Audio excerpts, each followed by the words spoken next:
L'action oblique est ancienne et rétive aux qualifications rationnelles en raison de la libre application qu'en font les juges. Utile au créancier pour assurer son droit de gage général, elle lui permet d'agir contre le débiteur de son débiteur lorsque ce dernier, par sa carence, compromet ses droits.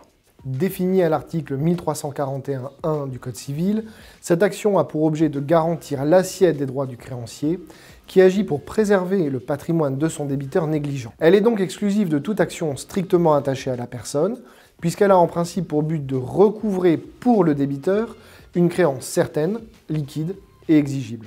La jurisprudence paraît pourtant avoir une conception large du champ d'application de cette action. Et c'est notamment le cas au profit du syndicat des copropriétaires, auquel les juges reconnaissent le droit d'agir en résiliation du bail consenti par un copropriétaire à son locataire, qu'il soit d'habitation, professionnel ou commercial. Cette action est ouverte au syndicat des copropriétaires lorsque le locataire trouble la jouissance paisible de l'immeuble et que la réaction du bailleur est insuffisante à la faire cesser. Elle pourra être exercée par le syndic agissant ès qualité, sans habilitation préalable, dans la mesure où le locataire est un tiers au syndicat. Toutefois, le syndic prudent se fera habiliter par l'Assemblée générale pour ne pas engager sa responsabilité à l'égard du syndicat et dans tous les cas pour agir contre le copropriétaire bailleur en réparation du préjudice résultant de sa carence, souverainement appréciée par les juges du fond selon la position de la Cour de cassation. Carence qui peut prendre la forme d'une inertie, d'une insuffisante réaction ou d'une négligence. À titre d'illustration, la Cour d'appel de Nancy a prononcé la résiliation du bail d'un locataire ayant dégradé les communs, jeté des détritus par les fenêtres et hurlé jusqu'à des heures avancées de la nuit, sans que le bailleur n'agisse utilement pour faire cesser des troubles persistants.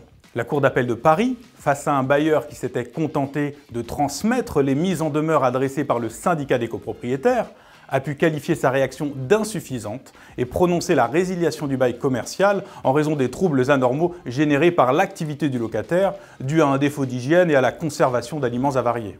Pour prendre un dernier exemple, la Cour d'appel de Montpellier a pu prononcer la résiliation du bail d'un locataire ayant favorisé la prolifération des punaises de lit en raison de son manque d'hygiène et de l'action trop tardive du bailleur pour y remédier.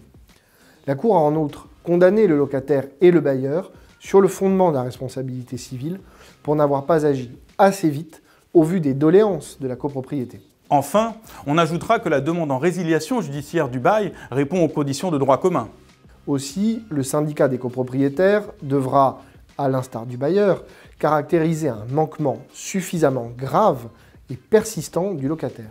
C'est dire si la jurisprudence entend largement le champ d'application de l'article 1341-1 du Code civil au profit du syndicat des copropriétaires.